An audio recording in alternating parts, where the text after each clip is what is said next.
I am going to tell you 4 ways through which, if you act upon, inshallah ta'ala, your lifespan will increase. Not just your lifespan, but also your sustenance, your rizq. Number 1, Anas bin Malik radiallahu anh, he narrates that he heard Nabi Muhammad sallallahu alayhi wa alihi wasallam say, whoever would like his rizq, his sustenance, to be increased and his lifespan to be increased should uphold the ties of kinship. This hadith can be found in Bukhari and in Muslim. What does uphold ties of kinship mean? This means to be on good terms with your family members, with your relatives, not to be upset with them. You must be on good terms with your family members. If you are on good terms with your family members, you do not have any friction with them, you do not have any arguments against them, then what our Nabi sallallahu alayhi wa alihi wasallam said would come true for you. Inshallah ta'ala, your rizq will increase, your lifespan will increase. It's not difficult. All you have to do is say sorry.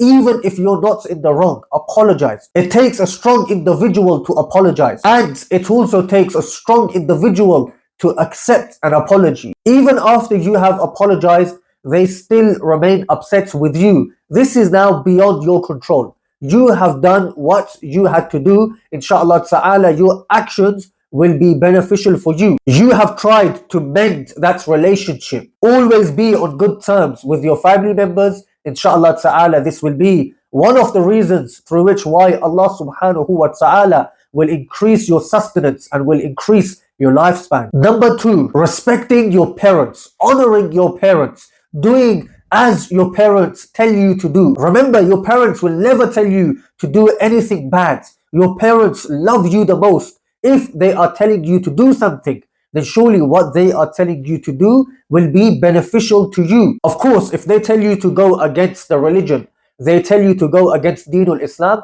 then you shouldn't listen to them. But if they are telling you to do something good and you then reject what they are saying, this is a sin. For example, if your mother asks you to go to the shop to get milk, you have no valid reason not to go. You are free at home, but you do not go. You tell your mom to go herself. This is a sin. It may not seem it, but it is a sin. Honoring, respecting, showing reverence to our mothers and fathers, this is paramount. It is fard. It is an obligation. In the Quran, in many places where Allah subhanahu wa ta'ala mentions the offering of ibadah, of salah, Allah also mentions the honoring of parents, respecting the parents. Salman Farsi radiallahu anh, he reports our Nabi sallallahu alayhi wa alihi wasallam said, nothing can ward off the divine decree except dua, and nothing can increase the lifespan except the honoring of one's parents. This hadith can be found in Tirmidhi. From this we learn that honoring our parents, this in fact is a means, a way to increase our lifespan. And dua is a weapon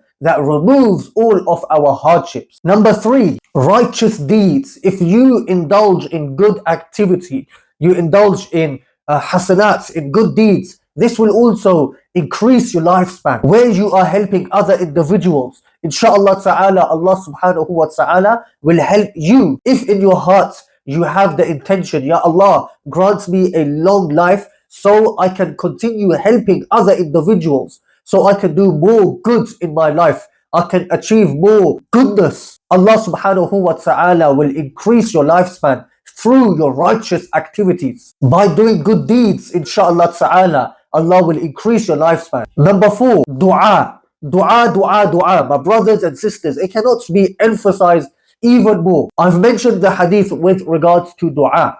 That dua is a weapon for a believer.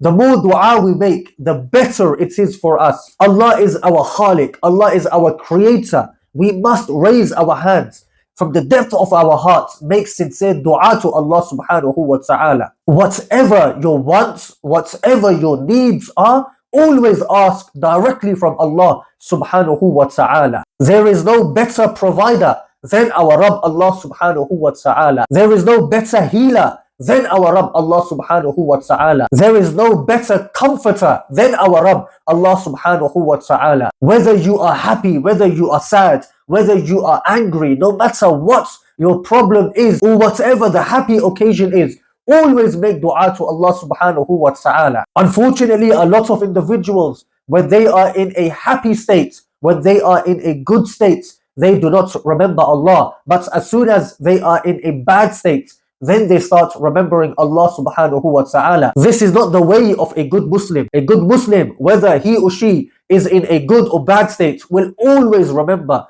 Allah subhanahu wa ta'ala. Do these four things, inshaAllah ta'ala. Allah will increase your lifespan and Allah will increase your rizq, your sustenance. As always, I humbly request that you like and share the content of this channel. If you have not yet done so, subscribe to this channel. Stay blessed. Assalamu alaikum wa rahmatullahi wa barakatuh.